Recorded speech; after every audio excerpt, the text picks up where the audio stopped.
தமிழ் ஒளிச்சித்திரம் நேயர்களுக்கு வணக்கம்.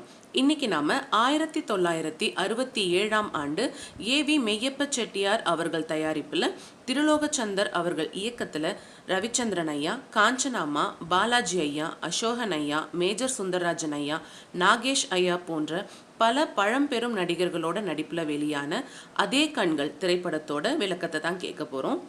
நாம் நிறைய த்ரில்லர் இன்வெஸ்டிகேஷன் ஜேர்னலில் வர பல படங்களை பார்த்துருப்போம். ஆனால் அதில் சில படங்களில் கில்லர் இவங்க தான் அப்படின்னு கெஸ் கூட பண்ணியிருப்போம். ஆனால் 1967 வந்த இந்த படத்தோட கதை தெரியாமல் இப்போ பார்க்குறவங்களா இருந்தால் பெட் பண்ணி சொல்லலாம், கில்லரை அவங்களா படத்தில் ரிவீல் பண்ணுற வரைக்கும் நம்மளால் கண்டுபிடிக்கவே முடியாது. அவ்வளோ தரமான த்ரில்லர் படம் தான் அதே கண்கள். இந்த படத்தோட ஒன்லைன் என்னன்னா, ஒரு பெரிய பணக்கார குடும்பம். அதுல 4 அண்ணன் தம்பிங்க. பெரிய அண்ணனும் அவர் மனைவியும் ஒரு கார் விபத்துல இறந்து போயிருப்பாங்க. அவங்களுக்கு ஒரு மகள் இருப்பாங்க. அவங்க தான் இந்த படத்தோட ஹீரோயின். அடுத்த அண்ணன் கொலை செய்யப்படுறார். அவரோட மனைவியையும் கொலை செய்ய முயற்சி நடந்திருக்கும். ஆனா அவங்க உயிர் பிழைச்சிடுறாங்க. அடுத்த இருக்கிற 2 அண்ணன் தம்பியையும் பெரிய அண்ணனோட மகளையும் உயிர் பிழைச்ச அண்ணியையும் கொலைக்காரன் கொலை செய்ய எடுக்கிற முயற்சியில வெற்றி அடைஞ்சானா, இல்ல ஹீரோயினை காதலிக்கிற ஹீரோ கொலைக்காரனை கண்டுபிடிச்சு அந்த குடும்பத்தை காப்பாத்துறாராம். யார் தான் இந்த கொலைகாரன், எதுக்கு இத்தனை கொலைகளை பண்றான், அப்படி பல திருப்பங்களோட நம்ம எதிர்பார்க்காத ஒரு ட்விஸ்டோட இருக்கிற படம் தான் அதே கண்கள்.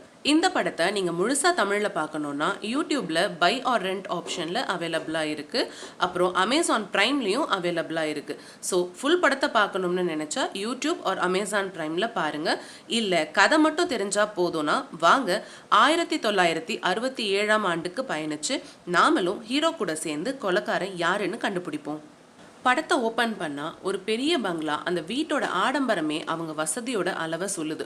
அது ஒரு ராத்திரி நேரம். ஒரு அம்மா மாடிப்படி ஏறி அவங்க அறைக்கு போறாங்க. அந்த அறையில அவங்க பார்த்த காட்சி அவங்கள அலற வைக்குது. அவங்களோட கணவர் தூக்குல தொங்கி இறந்து போயிருக்கார். அவங்க அந்த அதிர்ச்சியில இருந்து மீள்றதுக்கு முன்னாடியே அவங்க கழுத்துல ஒரு வெள்ளை மஃப்ளர் போட்டு ஒரு கை இருக்குது. அந்த அம்மா மூச்சு திணறி கீழே விழறாங்க. மேலே ஏதோ சத்தம் கேட்குதுன்னு சமையல்காரர் ஓடி வந்து பார்த்தா அந்த குடும்பத்தோட 2வது அண்ணன் தான் தூக்கில் தொங்கிட்டு இருப்பார். உடனே குடும்பத்தில் இருக்கிற எல்லாரும் மேலே ஓடி வந்து பார்ப்பாங்க. இவர் தான் கமலன், இறந்து போயிருக்கிறவருக்கு அடுத்து பிறந்தவர். அப்புறம் இவர் விமலன், கமலனுக்கு அடுத்து பிறந்தவர். இவர் தான் இந்த ஃபேமிலியோட டாக்டர், நம்ம டாக்டர்னே கூப்பிடலாம். அப்புறம் இவர் ஒரு சித்த வைத்தியர். இந்த குடும்பத்துக்கு ரொம்ப வேண்டியவர். இந்த பங்களாவுக்கு பின்னாடி இருக்கிற அவுட் ஹவுஸ்ல தான் தங்கிட்டு இருப்பாரு. இவங்க எல்லாம் தூக்குல தொங்கிட்டு இருக்கிற அண்ணனோட உடலை பார்த்துட்டு இருக்கும்போது சமையல்காரர் கீழே விழுந்து கிடக்கிற அண்ணியை பார்த்துட்டு கத்த எல்லாரும் அவங்க கிட்ட போவாங்க. டாக்டர் டெஸ்ட் பண்ணி பார்த்துட்டு உயிர் இருக்கு, ஆனா யாரோ கழுத்தை போட்டு நல்லா இருக்காங்க அப்படின்னு சொல்ல அந்த அறையில ஒரு ஜன்னல் மட்டும் திறந்திருக்கு. அது பக்கத்துல பாதி பிடிச்ச சுருட்டு ஒன்று இருக்கு. உடனே போலீஸுக்கு தகவல் தெரிவிக்கப்பட்டு இன்ஸ்பெக்டர் வராரு. வந்த இன்ஸ்பெக்டர் எல்லார்கிட்டையும் விசாரிக்கிறார். அதுலயும் குறிப்பா விமலனை கேள்வி கேட்கிறார். காரணம், அன்னைக்கு கொலை நடந்த இடத்துல இருந்த சுருட்டும் அவர் உபயோகிக்கிற சுருட்டும் ஒரே மாதிரி இருந்ததால. அந்த நேரம் மனநலம் பாதிக்கப்பட்டிருந்த அண்ணி அங்க வராங்க. அந்த கொலைக்காரனை நேருக்கு நேர் பார்த்த ஒரே ஒரு ஆள் அண்ணிதான்றதால அவங்க கிட்ட விசாரணை பண்ண இன்ஸ்பெக்டர் போவாரு. ஆனா இப்போ அண்ணி இருக்கிற மனநிலையில அவங்கள தொந்தரவு பண்ணாதீங்க அப்படின்னு விசாரணையை தடுக்க பார்க்குறாரு. அதனால இன்ஸ்பெக்டருக்கு டாக்டர் மேலேயும் சந்தேகம் வருது. அதே நேரம் இந்த குடும்பத்தோட மூத்த அண்ணன், அவர் ஒரு வருஷத்துக்கு முன்னாடி கார் விபத்துல அவரும் அவர் மனைவியும் இறந்து போயிருப்பாங்க. அவங்களுக்கு ஒரு மகள் இருக்காங்க. அவங்க பேரு சுசிலா.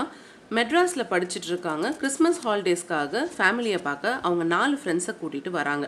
அப்போதான் சுசிலா அவங்க சித்தப்பா கொலை செய்யப்பட்டு தூக்கில் தொங்க விடப்பட்டதும் அவங்க சித்தி மனநலம் பாதிக்கப்பட்டதும் பார்த்து வருத்தப்படுறாங்க. இவர் தான் இந்த படத்தோட ஹீரோ பாஸ்கர். பாஸ்கர் தங்கறதுக்காக வீடு தேடிட்டு இருப்பாரு. அப்போ ஃபேமிலிக்கு மட்டும்தான் வீடு தருவேன்னு அந்த ஹவுஸ் ஓனர் லேடி ஸ்ட்ரிக்டா சொன்னதுனால அவரோட ஃப்ரெண்டுக்கு லேடி கெட்ட போட்டு ஒய்ஃப்னு சொல்லி வீடு எடுத்துருவாங்க. இது எல்லாமே காமெடி போர்ஷன்.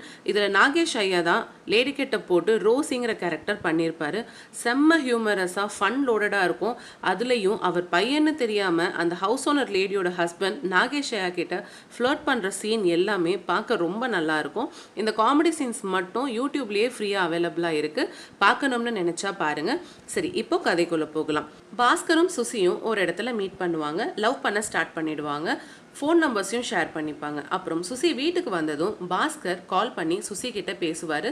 பேசி வச்ச உடனே திரும்பவும் சுசிக்கு ஒரு ஃபோன் கால் வரும்.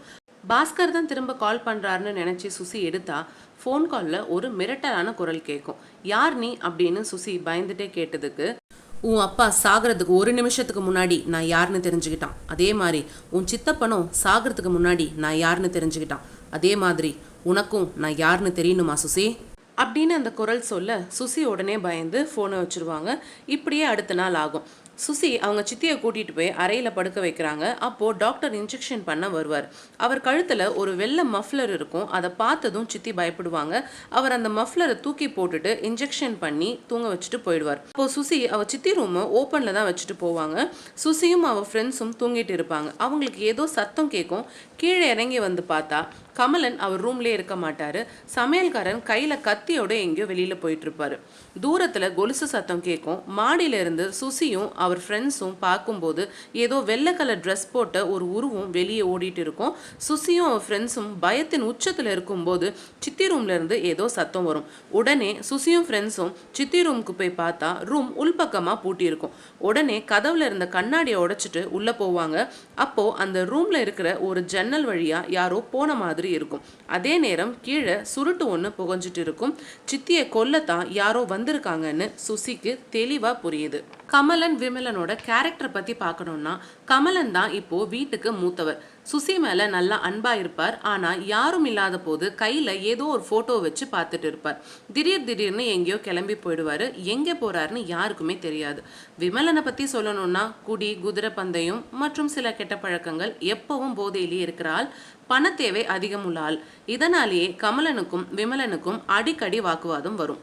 அடுத்த சீனில் சுசியும் அவங்க ஃப்ரெண்ட்ஸும் போய் பாஸ்கரையும் அவங்க ஃப்ரெண்ட்ஸையும் பார்த்துட்டு வருவாங்க. அப்போது வீடே நிசப்தமாக இருக்கும். வீட்டுக்குள்ளே யாரும் இருக்கிற மாதிரியே தெரியாது. உடனே பயந்து போய் சித்தியோட அறைக்கு போய் பார்த்தா அங்கே சித்தி இறந்து போயிருப்பாங்க. அங்கேயும் ஒரு புகஞ்சிட்டு இருக்கிற சுருட்டு ஒன்று கிடக்கும்.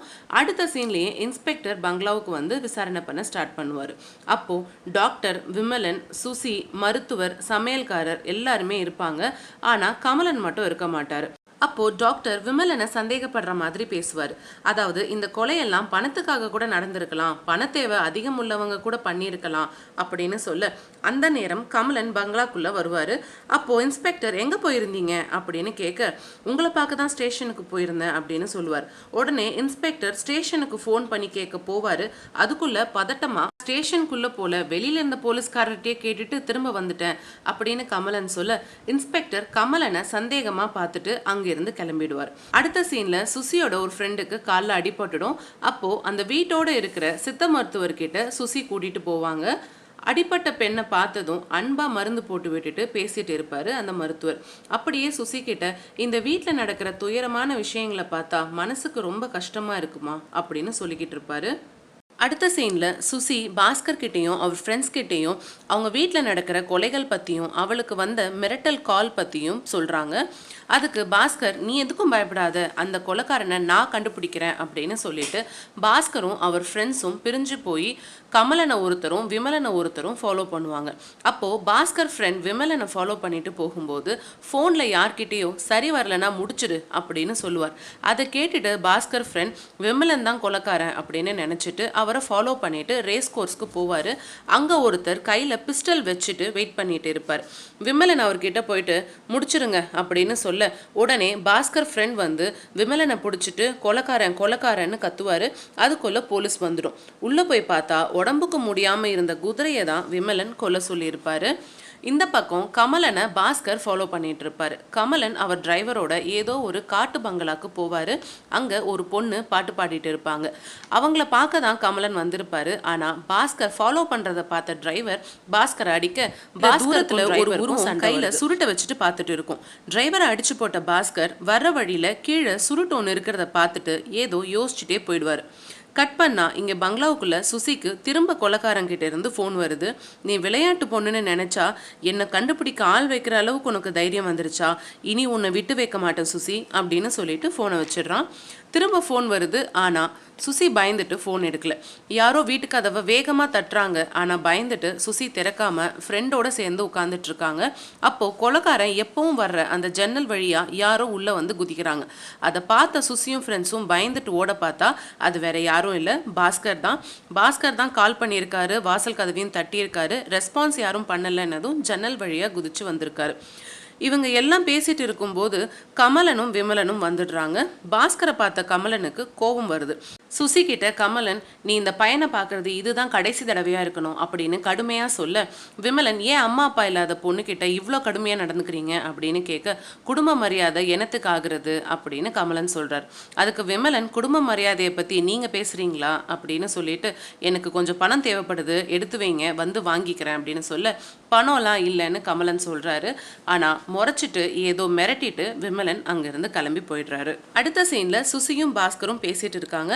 அப்போ பாஸ்கர் கமலன் காட்டு பங்களா போனதும் அங்க ஒரு வெள்ளை சேலை கட்டி இருந்த ஒரு பெண் உருவம் கூட கமலன் போனதும் அதை ஃபாலோ பண்ணிட்டு போன பாஸ்கரை டிரைவர் அடிச்சு சண்டை போட்டதும் அந்த இடத்துலயும் ஒரு சுருட்டு இருந்ததா சொல்ல, அப்போ கமலன் சித்தப்பா தான் இவ்வளோ நாள் கொலை பண்றாரா அப்படின்னு சுசி கேட்க, அதை தீர்மானமா சொல்ல முடியாது, கொஞ்சம் டைம் கொடு, கண்டுபிடிச்சு சொல்றேன்னு பாஸ்கர் சொல்ல சுசி வீட்டுக்கு வந்துடுறாங்க. அப்போ கமலன் ரூம்ல ரொம்ப சத்தமா இருக்கு, ஏதோ பிரச்சனைன்னு டாக்டர், சமையல்காரன், சுசி எல்லாரும் கதவை தட்ட உள்ள இருந்து விமலன் கோவமா வருவாரு. டாக்டர் என்னன்னு கேட்க, வழக்கமா வர்றதுதான் அப்படின்னு சொல்லிட்டு போயிடுவார். உள்ள போய் பார்த்த கமலன் வலிப்பு வந்து துடிச்சிட்டு இருப்பாரு. ஸோ கமலனுக்கு வலிப்பு நோய் வழக்கமாகவே வரும் போல. டாக்டர் மருந்து கொடுத்து சரி பண்ணிட்டு என்ன ஆச்சுன்னு கேட்கும்போது விமலன் 5000 ரூபாய் கேட்டதும் கொடுக்காததுனால சண்டை போட்டு போனதாகவும் கமலன் சொல்றாரு. அப்போ விமலன், நான் வெளியே போறேன், நைட்டு சாப்பாடு வேணும்னா கால் பண்றேன் அப்படின்னு சொல்லிட்டு கிளம்பிடுறாரு. கமலனும் வெளியூர்ல ஒரு வேலை இருக்கிறதா சொல்லிட்டு காட்டு பங்களாவுக்கு கிளம்பி போயிடுறாரு. கொஞ்ச நேரத்துல பாஸ்கர் கமலனை பார்க்க பங்களாக்கு வருவாரு. அப்போ பங்களால கமலனும் இல்ல விமலனும் இல்ல அப்படின்னு சுசி சொல்லிக்கிட்டு இருக்கும் போதே ஒரு ஃபோன் கால் வருது. அது விமலன் நைட் சாப்பாடு வேணுமான்னு சொல்லதான் ஃபோன் பண்றாரு அப்படின்னு நினைச்சிட்டு சுசி போய் ஃபோனை எடுத்தா ஃபோன்ல கொலைக்காரன். என்ன சுசி, 2 சித்தப்பாவும் வீட்டில் இல்லை போல, பிடிச்சதையெல்லாம் சாப்பிட்டுட்டு சாக ரெடியாயிரு அப்படின்னு சொல்லிட்டு ஃபோனை வைக்க, சுசி பாஸ்கர் கிட்ட அழுதுட்டே இதை சொல்ல, உடனே பாஸ்கர் சுசியையும் அவர் ஃப்ரெண்ட்ஸையும் போய் அவர் வீட்டில் இன்னைக்கு நைட் ஸ்டே பண்ண சொல்றாரு. அவர் இன்னைக்கு இங்கே இருந்து வர்ற கொலைக்காரனை பிடிச்சி காட்டுறேன்னு சொல்ல, முதல்ல சுசி பயந்தாலும் இந்த ஒரு ஆப்ஷனை விட்டா கொலைக்காரனை பிடிக்கிறதுக்கு வேற வழி இல்லை, நீ போ, நான் பார்த்துக்கிறேன்னு பாஸ்கர் கன்வின்ஸ் பண்ணி சுசியும் அவங்க ஃப்ரெண்ட்ஸையும் அமுச்சு வச்சிடுறாங்க. இப்படியே நைட்டு 12 ஆகுது. தோட்டத்துக்குள்ள ஒரு சிலை இருக்கும். அது முதல்ல மெல்ல நகருது. அதுக்குள்ள இருந்து ஒரு கருப்பு உருவம் அந்த வீட்டுக்குள்ள வருது. ஏதோ சத்தம் கேக்குதேன்னு பாஸ்கர் உஷாராகி போய் பார்க்க, அப்போ பின்னாடி இருந்து ஒரு கை மஃப்ளர் போட்டு பாஸ்கரோட கழுத்தை இருக்கும். பாஸ்கர் சமாளிச்சு சண்டை போடுறாரு. அப்போ அவன் முகமூடிய அவிழ்க்க முயற்சி பண்றாரு. ஆனா முடியல. கொலைக்காரன் கையில ஒரு கத்தி இருக்கு.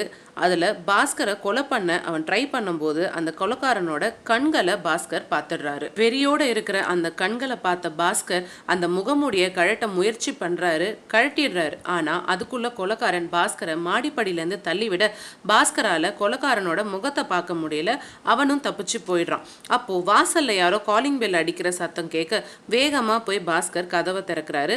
அங்கே விமலன் நிற்கிறாரு. உள்ள வாங்க சார் அப்படின்னு சொல்லிட்டு பாஸ்கர் திரும்புறாரு. ஆனாலும் விமலன் அப்படியே நின்னுட்டு இருக்காரு. பாஸ்கர் விமலனை பிடிச்சு, என்ன சார் அப்படியே நிக்கிறீங்கன்னு கேட்க அவர் அப்படியே சரிஞ்சு கீழே விழறாரு. பின்னாடி முதுகுல அந்த கொலைகாரன் எடுத்துட்டு வந்த கத்தி சொருகி இருக்கு. கொலைகாரன் போற போக்குல எதுக்கு சும்மா போகணும்னு விமலனை முடிச்சு விட்டு தான் போயிருக்காரு போல. பாஸ்கர் வீட்டில் இருக்கிற சுசிக்கு ஃபோன் கால் வருது. எடுத்து பேசுனா கொலைகாரன் தான். என்ன சுசி, தப்பிச்சிட்டேன்னு சந்தோஷமா இருக்கியா? இன்னைக்கும் வெற்றி எனக்கு தான். உன்னை கொல்ல முடியலன்னா என்ன, உன் விமலன் சித்தப்பாவை கொன்னுட்டேன் அப்படின்னு சொல்ல அவ சித்தப்பாவை நினைச்சு சுசி அழறா. அடுத்த சீன்ல பீச்ல கமலனும் அவர் காதலி மாலாவும் பேசிட்டு இருக்காங்க. மாலா, இன்னும் எத்தனை நாள் தான் இப்படி மறைஞ்சு மறைஞ்சு வாழறது? உங்க மனைவின்ற அந்தஸ்தோட நான் எப்பதான் வாழ போறேன் அப்படின்னு கேட்க, சீக்கிரம் அந்த காலம் வரும், போய் ட்ரெஸ் சேஞ்ச் பண்ணிட்டு வா, கிளம்பலாம்னு கமலன் சொல்றாரு. அப்போ மாலா ட்ரெஸ் சேஞ்ச் பண்ண போக அங்க ஏதோ வாசனை வருது. அது சுருட்டோட வாசனை. சுதாரிக்கிறதுக்குள்ள ஒரு கை மஃப்ளரோட அவ கழுத்தை இருக்க எப்படியோ அங்க இருந்து தப்பிச்சு கமலன் கிட்ட ஓடுறாங்க மாலா. இந்த மஃப்ளர் ஐடியா தான் ஆரம்பத்துல இருந்தே வேலைக்காகலையே, திரும்ப திரும்ப ஏன் கொலைகாரன் அதையே ட்ரை பண்ணிட்டு இருக்காருன்னு தெரியல. அடுத்த சீன்ல இந்த கொலை முயற்சி பத்தி இன்ஸ்பெக்டர் கிட்ட சொல்ல அவரும் போலீஸ் ப்ரொடெக்ஷன் அதிகம் பண்றேன்னு சொல்லிட்டு போயிடுறாரு. அடுத்த சீன்ல சுசிலாவுடைய பிறந்தநாள் விழா. சுசிலா வேணாம்னு எவ்வளவோ சொன்னாலும் கமலன் என் சந்தோஷத்துக்காகவாவது இந்த பிறந்தநாள் விழாவை நான் ஏற்பாடு பண்ணிக்கிறேம்மான்னு சொல்லியிருப்பாரு. அங்க கமலன், சமையல்காரன், டாக்டர், பாஸ்கர், சுசிலா ஃப்ரெண்ட்ஸ் இப்படி எல்லாரும் இருக்க திரும்ப அந்த தோட்டத்தில் இருக்கிற சிலை தள்ளி அங்கிருந்து ஒரு கருப்பு கருப்பு உருவம் வருது. போலீஸ் எல்லாரும் கீழே ரவுண்ட்ஸ்ல இருந்தாலும் யாருக்கும் தெரியாம அந்த கருப்பு உருவம் பங்களாக்குள்ள போயிடுது. எல்லாரும் ஹால்ல கேக் கட்டிங் பண்ணிட்டு இருக்கும்போது மாடியில இருந்து ஒரு கை துப்பாக்கியோட சுசியை குறிப்பாத்துட்டு இருக்கு. கருப்பு உருவத்துல இருக்கிற அந்த கொலைக்காரன் சுடுறான். ஆனா அந்த கேக்ல தான் படுதே தவிர சுசி மேலேயோ கமலன் மேலேயோ படல. உடனே பாஸ்கர் கொலைக்காரனை துரத்திட்டு போக துப்பாக்கி சத்தம் கேட்டு போலீஸ் இன்ஸ்பெக்டர் அங்க வராரு. எல்லாருமே தோட்டத்துல தேடிட்டு இருக்காங்க. அப்போ சித்த மருத்துவர் தலையில அடிபட்டு கீழே கிடக்குறாரு. பாஸ்கர் இன்ஸ்பெக்டர் எல்லாரும் சேர்ந்து அவரை தூக்கி என்ன ஆச்சுங்க அப்படின்னு கேட்க, சுசி பிறந்தநாள் விழாவுக்கு லேட் ஆச்சுன்னு சீக்கிரமா வந்துட்டு இருந்தேன். அப்போ எதிரில் வேகமா ஒரு கருப்பு உருவம் வந்துட்டு இருந்தது. அது என்ன தள்ளி இடிச்சு இந்த பக்கமா போயிடுச்சு அப்படின்னு ஒரு திசையை காட்ட எல்லாரும் அந்த பக்கமா போய் தேடுறாங்க. ஆனா கொலைக்காரன் தப்பிச்சிட்டான். அடுத்த சீன்ல கமலன், டாக்டர், சித்த மருத்துவர், பாஸ்கர், சுசிலா இப்படி எல்லாரும் ஹாலில் இருக்காங்க. அப்போ பாஸ்கர் எப்படி இந்த கொலைக்காரனுக்கு இந்த வீடு, இடம், ஆளுங்க எங்கெங்க யார் எப்போ இருப்பாங்கன்னு எல்லாமே இவ்வளோ பரிச்சயமா தெரியுது அப்படின்னு கேட்க, சித்த மருத்துவர் இந்த குடும்பத்து மேல அந்த கொலைக்காரனுக்கு அப்படி என்னதான் பார்க்க, கடந்த ஒரு வருஷத்துல பெரிய அண்ணன், அண்ணி, அடுத்த அண்ணன், அண்ணி, விமலன் இப்படி எல்லாரையும் கொலை பண்ணிட்டான். சுசியையும் கொலை பண்ண முயற்சி பண்றான் இல்ல கமலனோ, அப்புறம் எதுக்கு மாலாவை கொலை பண்ண முயற்சி பண்ணணும் அப்படின்னு கேட்க, மாலா உங்க காதலி, இன்றைய காதலி நாளைய மனைவி, அப்புறம் குழந்தைங்க, இப்படி ஆயிடும்ல, உங்க குடும்ப வாரிசே இருக்கக்கூடாதுன்னு தானே இவன் எல்லாரையும் இப்படி தேடி தேடி கொள்றான் அப்படின்னு சித்த மருத்துவர் சொல்லிட்டு கமலன் கிட்ட இந்த குடும்பத்துக்குன்னு எதிரி யாராவது இருக்காங்களா அப்படின்னு கேட்க, கமலனோ அந்த மாதிரி யாருமே இல்லை அப்படின்னு சொல்றாரு. உங்க அப்பா கூட பிறந்தவங்க எத்தனை பேர் அப்படின்னு சித்த வைத்தியர் கேட்க, எங்க அப்பா ஒரே பையன்தான் அப்படின்னு சொல்றாரு. சரி, உங்க அப்பாவுக்கு எத்தனை பசங்க அப்படின்னு கேட்க, நாங்க 4 பேர் தான் அப்படின்னு கமலன் சொல்ல, நீங்க 4 பேர் தானா, நல்லா தெரியுமா அப்படின்னு சித்த வைத்தியர் கேட்கிறாரு. அப்போ கமலனோட முகமே மாறுது. அவரு உண்மையை சொல்ல ஆரம்பிக்கிறாரு. எங்க அப்பா ஒரு ஜமீன்தார். அவருக்கு பிடித்தமான ஒரு பெண்ணோட ஊருக்கு வெளியில அவருக்கு ஒரு குடும்பம் இருந்தது. அப்பா உடம்புக்கு முடியாம படுத்த படுக்கையா இருக்கும்போது அந்த பெண் அப்பாவை பார்க்க வந்ததாகவும் அந்த பெண்ணோட ஒரு 10 வயசு பையன் வந்ததாகவும் கேள்விப்பட்டேன்னு சொல்ல, அப்போ பாஸ்கர் இதெல்லாம் நடந்து எத்தனை வருஷம் இருக்கும் அப்படின்னு கேட்க, ஒரு 15 வருஷம் இருக்கும்னு கமலன் சொல்ல, கரெக்ட், ஏன் கூட சண்டை போட்ட அந்த ஆளும் 25 வயசு இருக்கிற ஒரு வாலிபன் தான் அப்படின்னு சொல்றாரு பாஸ்கர். இப்போ அந்த குடும்பம் எங்க இருக்கு அப்படின்னு பாஸ்கர் கேட்க, கமலனோ அமைதியா இருக்காரு. நீங்க மறைக்காம சொன்னாதான் கொலைக்காரனை கண்டுபிடிக்க முடியும்னு சொல்ல, எங்க பெரிய அண்ணன் ராத்திரியோட ராத்திரியா அந்த குடும்பம் இருந்த வீட்டுக்கு தீய வச்சுட்டாருன்னு கேள்விப்பட்டேன். அந்த தீயில அந்த அம்மா மகன் 2 பேருமே இறந்து போயிட்டதாகவும் கேள்விப்பட்டேன் அப்படின்னு சொல்ல, ஒருவேளை அந்த தீயில அந்த சின்ன பையன் சாகாம இருந்திருந்தா, அவன் அம்மாவை கொன்ன இந்த குடும்பமே இருக்கக்கூடாதுன்னு முடிவு பண்ணியிருந்தா அப்படின்னு சித்த மருத்துவர் சொல்ல, சுசிலாவும் கமலனும் பயப்பட ஆரம்பிக்கிறாங்க. அப்போ பாஸ்கர், எனக்கு இப்பவும் அந்த கண்கள் நல்லா ஞாபகம் இருக்கு, இன்னொரு முறை அந்த கண்களை நேருக்கு நேர் பார்த்தா கொலைக்காரனை கண்டுபிடிச்சிருவேன்னு சொல்ல, அதுக்காக அந்த கொலைக்காரனை முகமூடி போட்டுட்டாப்பா வர வைக்க முடியும் அப்படின்னு சித்த வைத்தியர் சொல்ல, இல்லை, அந்த கண்களை நான் அடிக்கடி பார்க்குறேன், அதுவும் இந்த ஹால்குள்ளேயே பார்த்துருக்கேன் அப்படின்னு சொல்ல, அன்னைக்கு சண்டையில் கொலைக்காரங்கிட்ட இருந்து எடுத்த அந்த முகமூடி துணியை பாஸ்கர் எடுத்து காட்டுறாரு. அந்த துணியை வெளில எடுத்து இப்போ ஹாலில் இருக்கிற எல்லாருக்கும் வச்சு பார்க்கலாம்னு சொல்ல, முதல்ல டாக்டரோடைய முகத்துல அந்த முகமூடி துணியை வச்சு கண்களை நல்லா பார்க்கறாரு பாஸ்கர். இல்லை, இந்த கண்கள் இல்லை அப்படின்னு சொல்லிட்டு, அடுத்து சித்த வைத்தியருடைய முகத்துல அந்த முகமூடி துணியை வச்சு கண்களை நல்லா திறங்கன்னு சொல்லி பார்த்தா அதே கண்கள் அப்படின்னு சொல்றாரு பாஸ்கர். ஆனா அந்த சித்த வைத்தியரோ, ஏன்பா நீ சொன்னது ஒரு 25 வயசு உள்ள ஒரு இளைஞன்னு, என்னை பார்த்தா உனக்கு இளைஞன் மாதிரியாப்பா தெரியுது அப்படின்னு கேட்க, பாஸ்கருக்கும் கொஞ்சம் குழப்பமாயிடுது. ஆமா, அவன் இளைஞன் தான், வயசானவன் இல்லையே, ஒருவேளை நீங்க அந்த இளைஞனா இருந்தா அப்படின்னு வேகமா வந்து அவரோட தலைமுடியை இழுத்தா, இந்த சித்த வைத்தியர் தான் அந்த கொலைக்காரன். இவ்வளோ நாளா வயசானவர் மாதிரி வேஷம் போட்டு நடிச்சு இந்த குடும்பத்து கூடவே இருந்து ஒருத்தரா கொலை பண்ணினது இவர் தான். இந்த குடும்பத்தோட வாரிசா இருந்தாலும் அதுக்கான அங்கீகாரம் கிடைக்காம, அதுக்கும் மேல அவர் அம்மாவோட சாவுக்கு காரணமான குடும்பத்தை கரு அறுத்தே ஆகணுங்கிற வெறி இத்தனை கொலைகளை பண்ண வச்சிருக்கு அவரை. எத்தனை பேர் சித்த வைத்தியர் தான் கொலைக்காரன்னு நான் சொல்கிறதுக்கு முன்னாடியே கெஸ் பண்ணிங்கன்னு கமெண்ட் பாக்ஸில் கமெண்ட் பண்ணுங்கள். அப்புறம் என்ன, அவர் தான் கொலைக்காரன்னு தெரிஞ்சிடும். போலீஸ், பாஸ்கர் எல்லாருமே அவரை சேஸ் பண்ணுவாங்க, போலீஸ் அவரை சுட்டுடுவாங்க. ஆனால் அவர் எங்கே இருக்காருன்னு கண்டுபிடிக்க முடியாது. அந்த ரத்தக்கரைகளெல்லாம் வச்சு பார்த்தா அந்த சிலைக்கு அடியில் ஒரு டனல் மாதிரி போகும்.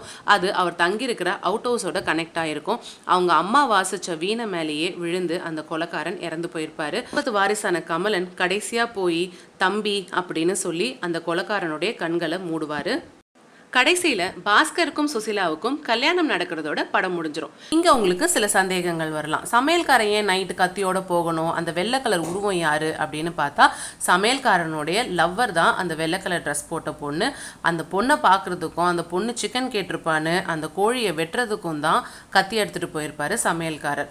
சரி, கமலனை எதுக்கு விமலன் மிரட்டணும் அப்படின்னு பார்த்தா மாலாவுடனான உறவு யாருக்கும் தெரியாம இவர் மெயின்டைன் பண்றது விமலனுக்கு தெரிஞ்சிருக்கும். அதை சொல்லி தான் மிரட்டுவாரு. என்னோட விளக்கம் உங்களுக்கு பிடிச்சிருந்தா சேனலை சப்ஸ்கிரைப் பண்ணி சப்போர்ட் பண்ணுங்க. உங்கள் மேலான கருத்துக்களை கமெண்ட் பாக்ஸ்ல கமெண்ட் பண்ணுங்க. இந்த படம் உங்களுக்கு பிடிச்சிருக்கும்னு நம்புறேன். அடுத்து ஒரு நல்ல திரைப்படத்தின் விளக்கத்தோட உங்களை சந்திக்கும் வரை நன்றி, வணக்கம்.